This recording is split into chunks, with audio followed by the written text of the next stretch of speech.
I was moving on. We talked a little bit about this in different ways, but what are some causes of anxiety or depression? I know it can be very, it can vary quite a lot, but just again, what are some things that people might want to be aware of um, when they're trying to figure out if someone might be anxious or dealing with depression or if they are themselves?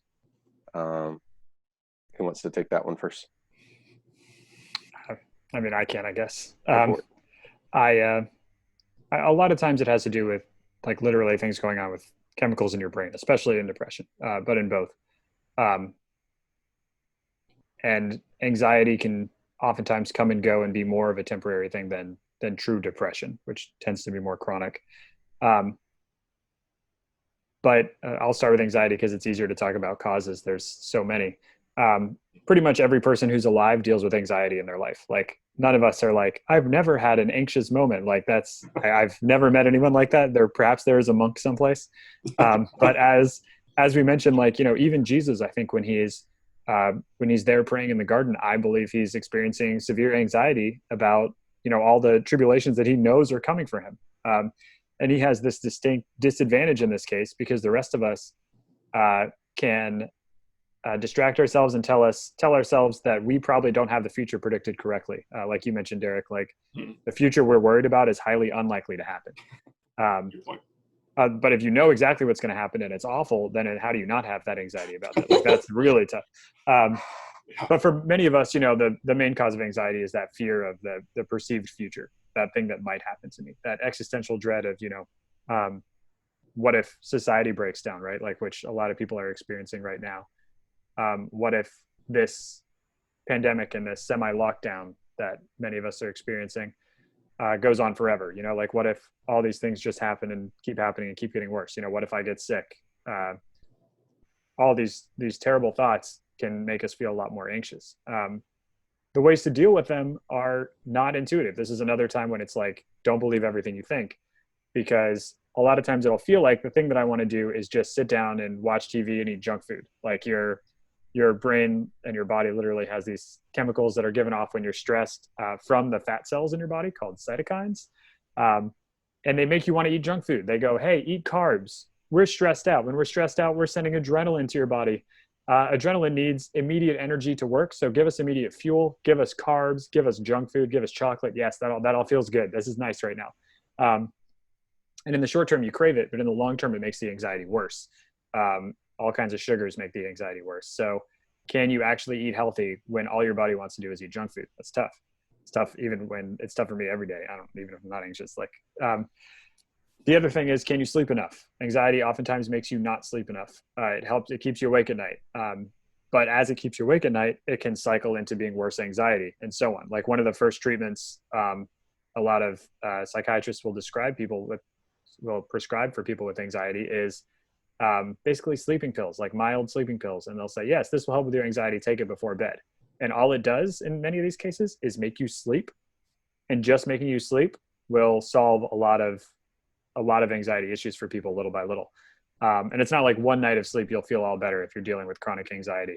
But if you start to get more sleep, it helps a lot. And the third thing, and this is like diet, sleep, and exercise. Everybody says it for everything. Get enough exercise, drink enough water. Water helps dilute a lot of those sugars and things in your body that will get you hyped up and feeling that the real severe anxiety attack instead of a more minor one. You can flush your system out of most things with water, um, and help you just be healthier. And exercising releases endorphins, which are our body's natural painkiller, help us feel better, um, and uh, and that's a huge help. They also exercising enough also gives you dopamine. If you've ever run until you've gotten your runner's high and suddenly you feel a little wistful and things are nice, you have that dopamine release in your brain, and that's your brain's main chemical for pleasure. The same chemical that's released um, when you're in love and when you're having the best moments of your life. So exercise is huge too, and those are all things that you don't feel like doing when you're anxious. So it's tough. It's difficult to deal with in those moments. But overall, if you can just kind of change your habits, anxiety is something that we have a lot more tools to deal with. And usually, even though it feels like a negative energy, anxiety is oftentimes a very energetic experience. We're like, oh, we're moving, something's going on. We have to do something. We have to get there. We have to, so you have the energy. So if you can push it toward I'm going to use this energy in exercise, it's better than if you push it toward, my restless leg is just moving while I talk, that kind of a thing. So that's a kind of a cause and a treatment thrown in together. Depression is tougher because depression oftentimes shows itself in things like sleeping too much, and not feeling like I can get up and do things. And a lot of times that is, I don't want to say more severe, but less easily treated without help. Um, Diet, exercise, sleep, all good for depression. Not oversleeping is good for depression. Um, there is, am I talking too long? I can stop anytime and I can just keep going. Good. That's an expert. Keep going. Something I want to mention with depression real quick, because I'm going to forget if I don't, is that a lot of times there's an assumption we make that this person was struggling with depression, but now they're on medication, so they're going to be better. And one of the most common times for someone to commit suicide who's on depression is shortly after they get their depression medication. And it's not because it doesn't work, it's because it does. A lot of times people who are feeling depressed have a deep desire to do the things they used to love to do, like sing, but that desire is pushed down so much that they just don't care. And that can actually also happen with things like suicide. Taking your own life takes a lot of effort for most people, as you can imagine. It's a stressful thing. It's something that makes people have to get up and do something as well. And when people are in their deepest pits of depression, people don't want to even get up and put in the effort for that. But as soon as you get on medication, a lot of times what happens is you start to have energy and you start to want to do things before you start feeling better. And what that can mean is that that suicide that you'd procrastinated, that you'd put off, that you'd said, I didn't have the energy to do, suddenly you have the energy to do it and you don't feel any better. And now you're also having these thoughts of, I'm on medication and I still feel awful. And so that hopelessness can actually increase at the same time as your willingness to act on it is increasing. So people are in a lot of danger right at those moments. And the counseling world knows this, psychiatrists know it, but I mean, it's hard to be there at every moment long-term for people. Even a Baker Act is usually only a 48 hours that people are held. So if you are a friend of someone who's getting treatment, it's better not to assume that they're okay because they're on treatment, especially when they've just started. That's huge. Thank you. Yeah. Thank you for that warning. How to even process that. I think that relates to something I have personal concern is just the stress on caretakers, for family members, for friends who have someone who is dealing with chronic anxiety, depression, or suicidal thoughts. It can be very stressful on the caretakers. I've experienced that myself. Fortunately, we had someone take their life unexpectedly who was dealing with someone who was dealing with suicidal thoughts, and that all came as a shock to us. So I also want to just caution those who are caretakers, those who are friends, those who are family members, who are, again, trying to take care of someone who is dealing with a lot of anxiety, depression, or suicidal thoughts, to be aware that it can impact you, and it can cause a lot of burnout.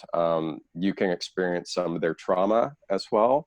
And also there can be a lot of shame and guilt involved if someone does take their life, or if someone is not getting better, stuff like that. So I encourage a lot of caretakers to also be able to have people to talk to someone. Because of my whole ministry situation, there are a lot of pastors who, when they have students who unfortunately either commit suicide or are dealing with that, they have often called me and like, Derek, what's your advice? And one of my major first advice is make sure, take care of the family, do all that you need to do. Reach out to counselors, know your limits, know your training. And I think that's important too, for people to realize this is an issue I don't have the ability to help well with, so I'm going to help them get extra help. But I also encourage that person to make sure you have someone you're talking to as well. So I think that's a huge warning. So thank you for that, Brandon. No, that's good. And what you were both saying about the caretaker thing, I think it's important for people to know that compassion fatigue is a thing. And if you have someone in your life that's struggling, it's normal for that to wear you out. And it's you don't need to feel guilty if it's harder for you to help them on the long term, if it's harder for you to feel, compassion. It wears you out. And so taking care of yourself is so important, and you shouldn't feel guilty about that because it's normal. And so everything that Derek said is phenomenally true and important. Self-care is always important, and you should always make sure that you're taking care of yourself, especially when there's people in your life that you feel the need to take care of on top of that. Yeah, I think it's all about balance and like balancing, recognizing that there is a need, but you don't want to create a new need by giving too much of yourself into that need. Well, it's like the Bible, right? Like if you have two coats, give one, because otherwise you've transferred their need of a coat onto you, and someone still needs a coat, it's a great point. I think that's huge. And know yourself, be aware of yourself well enough. If you're in a position where, again, you're constantly taking care of people, I've realized that I have a personal capacity, and when I hit that capacity, I'm in an unhealthy place. So I need to take a step back to like recharge, regroup, so I can process and talk with someone. I was just talking to a counselor friend this week, because it's like, hey, I need to process some stuff, and so be aware of your own limits as well. And as you guys were saying, don't feel bad about that. And I would say that like therapy, if you can have access to that, like you don't have to have a diagnosed issue or something that's long ongoing. Like another loved one of mine, like they have just been going through a lot of change in their life recently, and they're planning on going to a few sessions of therapy just to help process with someone about someone who is licensed. Yeah. I think when it comes to this stuff, we have this like American ideal, I guess, and it's not uniquely American, but it's a very individualistic perspective of like, I am stronger if I can help more people and not need help myself. And it's not shared by a lot of the world, and a lot of the world doesn't struggle with some of our same levels of compassion fatigue and burnout that we do, because they know like we're in a community and we all need support. I'm a counselor, and I think the phrase like physician heal thyself is obviously like, it's absurd. Like I have absolutely sought counseling myself at various points, and I'm sure in the future I will again. Like, and what you said, Hannah, is amazing. I'm glad you said it, that the most diagnosed thing that there is called adjustment disorder, because every adjustment we make to major changes in life is a trauma. And it's not necessarily like post-traumatic stress disorder levels of trauma, although it can be. Even things that we perceive as positive that are major changes for us is traumatic. It's hard for us to adjust to it.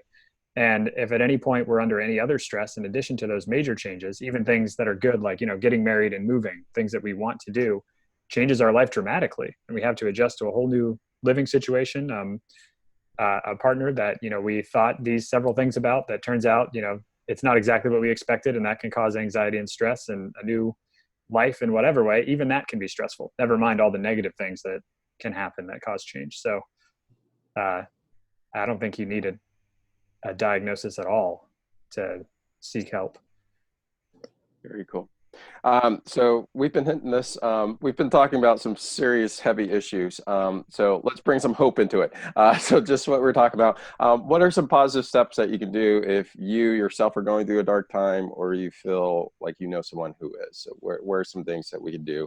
And again, we've been hitting on this off and on, but let's give the people something to help them out. I'd say probably one of the things that helped me the most, like I said, for me, it was a really extended period of a couple of years, but I had a core group of friends that we just hung out. We hung out like every week. And some of them, like, I knew that like I could just pop over and we could just watch a movie or something. And it was their presence and their availability and their care for me when I didn't feel like being funny, right? Like I didn't feel like entertaining them. And I realized that they still cared even when I didn't entertain them. And so I think that relationships are like the most important thing. We were created to be relational beings. Jesus walked shoulder to shoulder with us in the Garden of Eden. God did. He created us for relationship and companionship. And so I think that having people around you is going to help you. And I think being around people is going to help them. And it's important, right? Like the thing that really saved my life was having a table that I gathered around and played games with the same people for a few years. And they're my closest friends now. Derek, you're one of them. Ha ha ha. and so is my wife, obviously. But on top of that, it gets better, right? Even when, we've talked about how it feels permanent, it feels eternal, right? Nothing is eternal aside from God and heaven, and getting help is okay. And it doesn't make us weak. It doesn't make us, we didn't give up, right? Getting help is not giving up. I love what you said, Brandon, earlier about if you have a broken arm, you get a cast, right? If you've got a problem up here, you get some medication if you need it. You get some therapy. You get some help. You get people around you, and it gets better. Like when I was in the middle of depression, I did not want to hear it gets better, because I knew that it gets better because I had helped other people going through things, but that didn't help me. But it gets better. It really does. And yeah.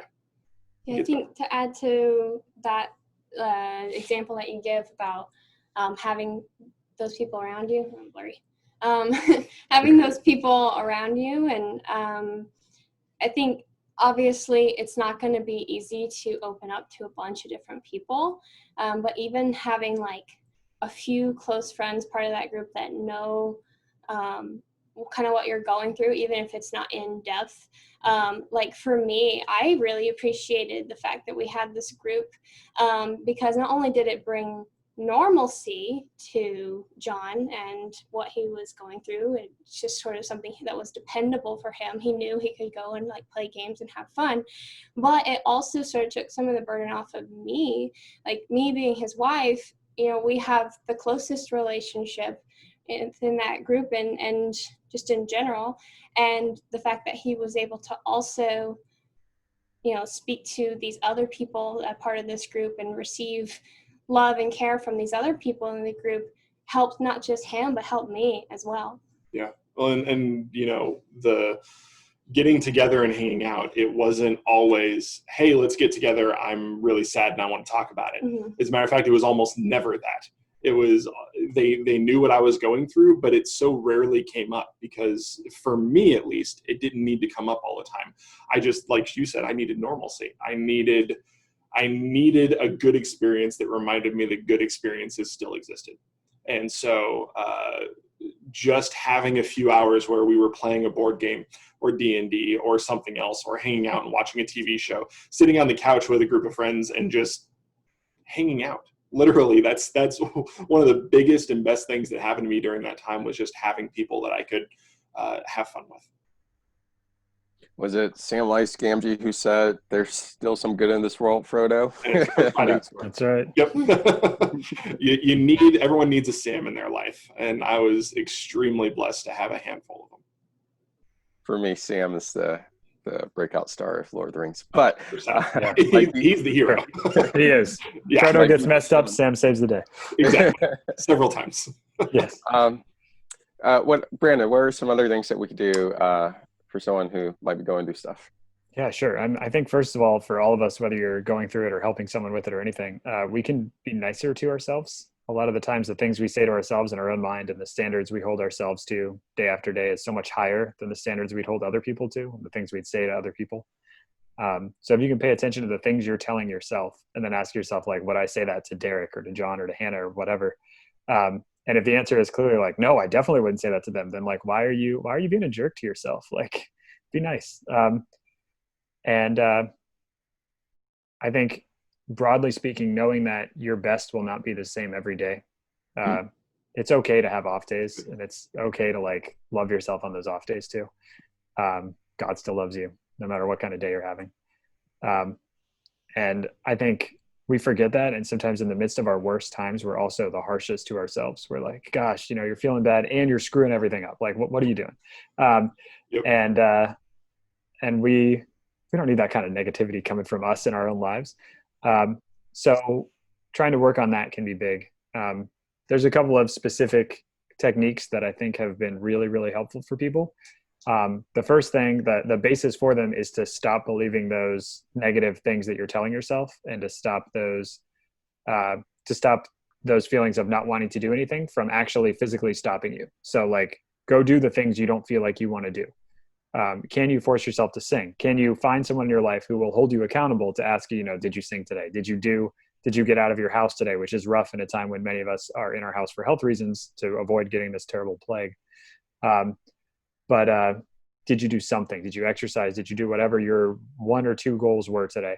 Can you find someone to hold you accountable and actually do things? Additionally, and this is one that people never feel like doing, but always feel glad that they have done, you can do what's called a gratitude journal.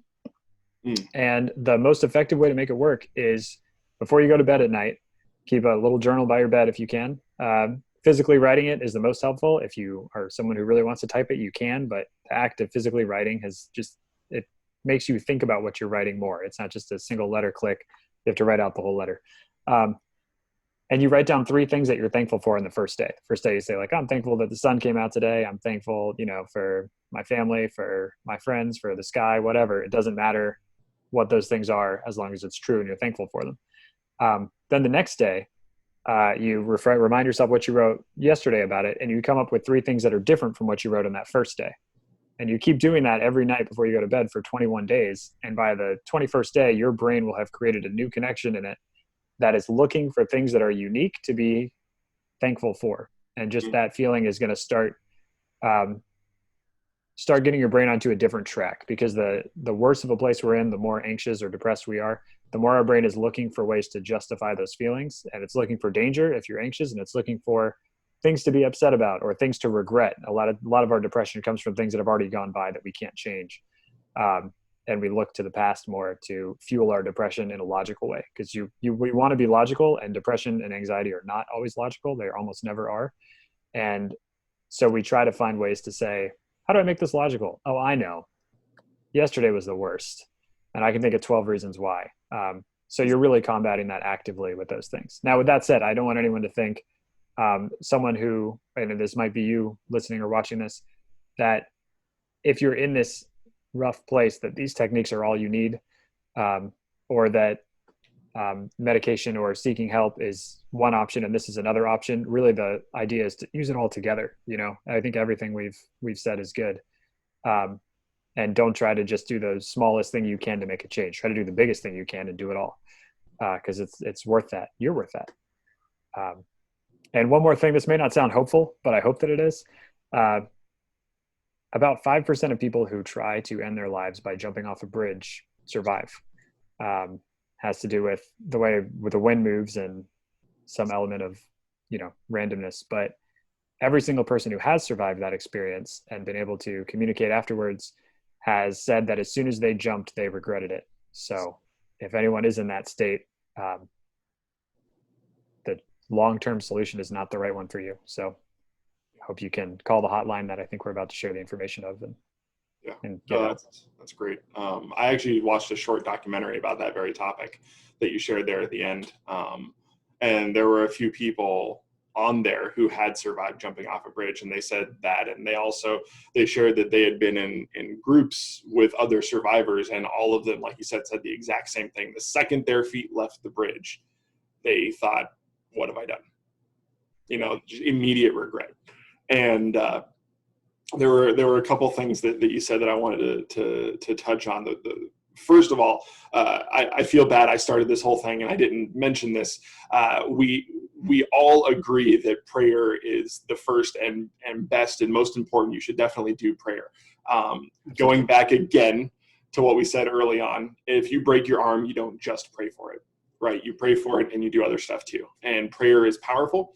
People can be healed by prayer. God can miraculously heal you without you getting medication and therapy. It's just usually God uses medication and therapy to heal you, and it's a process. Just like when you have cancer, sometimes you need surgery and sometimes God heals you. And so if I ever get diagnosed with cancer, hopefully I don't, but I'm going to be praying for it right up until either the x-ray comes back and it's like, hey, the cancer's gone, or I have surgery and the cancer's gone.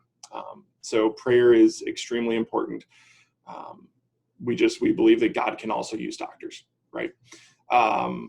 Another thing that I wanted to touch on is you made a great point, Brandon, of having someone in your life who is going to pull you towards doing those things that you love. And when we were kind of brainstorming and talking about this a few days ago, one of the examples of depression that we thought about was actually Thor from Endgame, and how he was going through after the events of Infinity War. We see him in Endgame. He's gained a lot of weight. He's playing video games. He's irritable. Like, everything about the way you see Thor in Endgame just screams he's depressed. And what he's drinking, everything that kind of comes together, that what gets him out of that funk initially, and it doesn't fix him right away, but what initially gets him out of that funk are his friends showing up and pulling him out of that shack and forcing him to do something.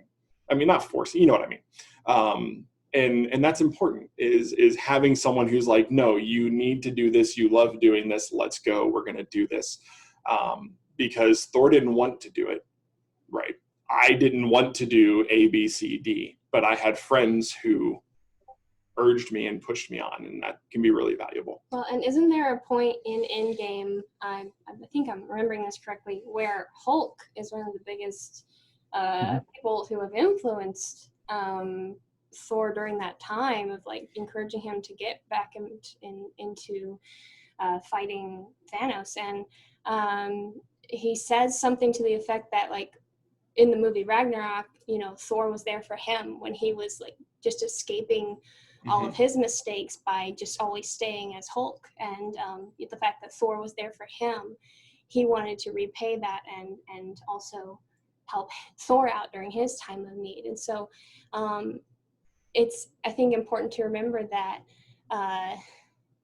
you don't have to have like someone of that kind of reason to help someone out, but even if you're being helped by someone, that doesn't mean that they have their life all together. Like Hulk, he was in a better place and he was able to help Thor because of that, but he wasn't always like that. And so just Hulk even like bringing that up, the Bruce Banner even bringing that up, that Thor helped him, was probably a good reminder for Thor that, you know, he's not alone in having dealt with something like this. Yeah. Well, and like you said, I mean, you don't have to have all your stuff together to be a light in someone else's life. Very cool. Thanks for highlighting, guys. I want to talk specifically just for a moment to the faith aspect of this. The reason being, when someone's going through anxiety and depression a lot, that then has faith implications. And where you're a Christian or not, as a pastor, a lot of times the conversations that would come to me is, if God is real, why is he allowing this to happen? Why am I continuing to go through this? And so on top of anxiety, on top of depression, which can be caused by many different factors, then a spiritual aspect happens in all of this. And again, this is why I encourage, I think God cares about this, of course, and I think the Bible speaks to a lot of this stuff, and it's stuff we've talked about before. One thing I always encourage people is, a lot of times when you're dealing with anxiety or depression, you can feel like you're the only one dealing with issue X. And 1 Corinthians 10 is really cool, and it basically says no temptation, nothing that you struggle with, is unique to you. It's something that is common. We all go through different things, and you might feel like your circumstances is unique, and the specifics of it might be, but you know, dealing with family issues, dealing with body image issues, people have dealt with that before. And so I think there's some hope and encouragement that, hey, you're not the only one who deals with this. And I think one of the best ways we can help with that is to get rid of the stigma that comes with a lot of that stuff. And so the more of us that share, hey, I've gone through that. Hey, I've gone through abuse or depression or anxiety. Hey, I've gone to a counselor. Hey, you know, this is how it's impacted me. The more willing we're able to share with others. Brandon was talking about that gratitude journal. That's huge. Again, in Philippians 4:6, again, I will paraphrase it, but I think the message is, stop sitting in that place where you're just dealing with anxiety and worry all that time. Some things that you could do is go to God, you can talk about it, you can pray about it, and you can do that with Thanksgiving. I think what that means is, also stop and recognize all the good stuff that is going on. Because as Brandon was saying, when bad stuff is happening, we just focus on the bad stuff. And so there's times where I literally have to sit myself down and think about, wait, what are some good things that happen? And often that's a challenge I share with friends as well. And yes, of course, prayer is huge. Prayer is important. You have a God who cares about you, and I unfortunately don't think we teach this enough in the world. Jesus said, you are going to have trials. You are going to have issues in life. We live in a broken world. This world is not how God wanted it to be. We're dealing with the results of our own struggles and the brokenness of other people. And so we go through stuff. And yeah, sometimes God snaps his finger and we're completely out of it. But oftentimes, even in the Bible, we see sometimes God wants to use those hard times to grow us and for us to use that training that we got to help other people. Over and over again, the Bible says that we're supposed to share each other's burdens. We're supposed to help each other out. And I think John mentioned Psalm 23, kind of walking through the valley of the shadow of death. And what does all that mean? I love that basically what I think it's saying is that when hard times hit, sometimes God snaps his finger and we're completely rescued out of it. But sometimes God chooses to walk with us through those hard times because there's training and growth that comes through that. And again, we now have the opportunity to help other people. And I've seen that happen in my own life. And again, I love just even passages in the Bible like Joseph. But if you don't know these Bible characters, they're amazing. Look them up. But Joseph was sold into slavery by his brothers, was falsely accused of assault, and went to prison unjustly. And every single step, it doesn't say God snapped his finger and got him out of there. It says specifically, but God was with him. When he was in prison, God was with him, and God did amazing things through them, to the point where towards the end of Joseph's life, he was able to look back and say, everything that was meant for evil in my life, God has actually used it for good. And I've used it to be able to bless my family, to help save a whole bunch of people, and to see how God worked in my life. And so, again, I just want to speak to some of those faith issues that can come up. Again, sometimes people don't want to be Christians because they feel if you become a Christian, life is good. And part of that's because we've taught that wrong in the church. Sometimes becoming a Christian, life gets harder because now we're trying to live a way that might be different than others. And again, sometimes it's just living in a broken world. We deal with stuff, and we're dealing with our own brokenness and the brokenness of others. Just because we go through a hard time does not mean that God does not love you. God always loves you. And when we're going through a broken time, God all the time wants to show up and walk us through that. So I just want to encourage people with that. Any other thoughts as we're kind of wrapping up here? I think the points you made there, Derek, are really spot on. It's a cliche, but most cliches are cliches for a reason. They get repeated because they're true. Not all of them, but a lot of them. And this one, there is purpose in the process. There is growth, like you said, that happens there. There's change that happens there. I am not the same person that I was in 2015. And Hannah has known me since 2011, so she can probably, I hope, agree that I'm a better person than I was 6 years ago. And a lot of that is the way that I grew and changed, and the healing that happened in my life during those couple of years. It was really hard, and I wish it hadn't been really hard, but at the same time, I can see the positive outcomes of it and the things that God has done in my life, emotionally, mentally, spiritually, are really, really important. And it goes back to God makes all things work together for the good of those who believe in him, who love him, who are called according to his purpose. He says he makes all things work together for the good, right? And so when you're depressed, when you're anxious, everything is magnified to 1,000, and pain feels like the worst pain ever. An anxious thought feels like the worst possible thing is about to happen. And at the same point, when we start tying that into our spiritual life, we start to wonder, how could God let me go through this? But in our minds, God's letting us go through the worst thing that could ever possibly happen. But when we're on the other side of that, we realize it really wasn't that bad. I mean, it was bad. It was horrible. It was awful, right? I don't mean it wasn't that bad. I mean, it wasn't as bad as it seemed when we were going through it, because God was with us. And that's why we have to have that perspective, and our default setting being grace, because there's so many people out here who battle these things, who don't have that hope, who don't have the relationship with Christ and the love of Christ that is carrying them through that. And they need to hear the hope of God and the love of God so much, because it's so important. It's life-changing. And, like you said, being a Christian doesn't mean everything's great all the time. Jesus very clearly says you will go through trials and tribulations, right? It doesn't mean everything's going to be perfect and awesome all the time. It just means we have hope. We have relationship. We have the creator of the universe who loves and cares for us. And yeah, I'm a preacher. I'm going to stop. So, Hannah, any? I think one of the things that I've learned over the years as someone with different people in my life who have dealt with these kinds of issues has been, what Brandon was talking about earlier, where you don't want to overreact. There's a difference between taking something seriously and also being like, oh my gosh, don't kill yourself, I love you. I mean, just like throw all of this at you every day. Just don't message, if someone has suicidal thoughts, don't message them every day saying, don't kill yourself. Because, as John was saying, like, those feelings are magnified, and feeling like everything is suddenly like as a spotlight on you.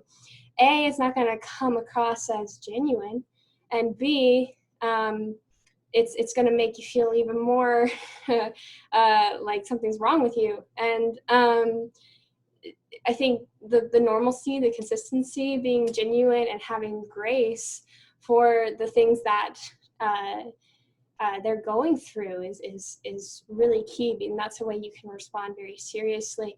Obviously, if someone's shares with you that they're having suicidal thoughts, take the steps that Brandon was talking about earlier, and get professionals involved. But when someone is confiding in you that they're struggling, overreacting does not equal taking it seriously. Being genuine and showing grace and listening equals taking it seriously. Yeah, I think you make a great point, and what could feel like an appropriate reaction might be an overreaction, because, like you said, like if you respond with that intensity, it could cause them to withdraw, and realize maybe I don't want to talk to that person, right? So like a kid goes to their parent when they do something wrong, and the parent like lashes out at them. That kid may learn, maybe I'm not going to tell my parents when I do something next time. And so almost relationally with that person underreacting, or just taking a moment and pausing, because people feed off of that energy that you give them, right? If I want someone to calm down, I'm going to speak to them calmly, and eventually they'll start a little bit. They'll start mirroring that. That's just some interpersonal relationship advice. The energy that you bring to a conversation, the people around you will start to show off, right? So if someone's coming at you high energy, really anxious, all this other stuff, the best thing we can do is be a calming presence for them. So. Which is not always easy, because when someone shares something like that with you, it's scary. Yeah. So I think, like John said, taking a moment to yourself calm down can A, be an opportunity for them to continue talking as you listen, and B, be an opportunity for you to approach the situation more calmly. Yeah, very cool. Brandon, any other helpful thoughts? Yeah, just jumping off what they said, I think that's such a good point. I'm so glad you guys said that.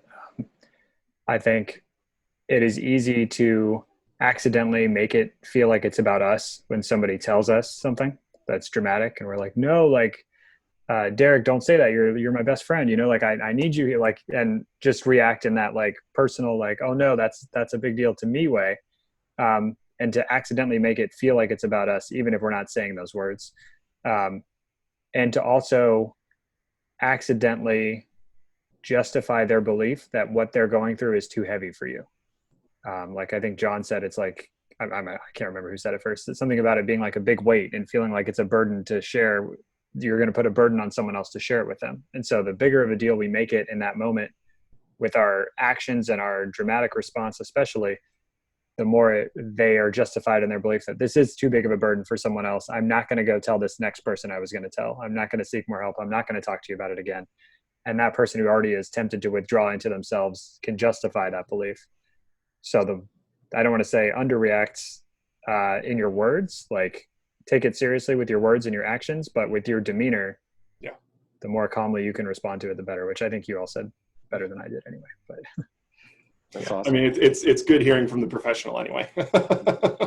I have a quick testimony. I talked this week with a good friend of mine who is actually a pilot, and he was dealing with anxiety, and he was struggling with a choice. He knew he wasn't in a good place, and he didn't know whether he wanted to actually say that or not, because it involved his profession, and then there was fears of the stigma that would come, and if he would ever be able to fly again, and there's all this stuff that circled around with that.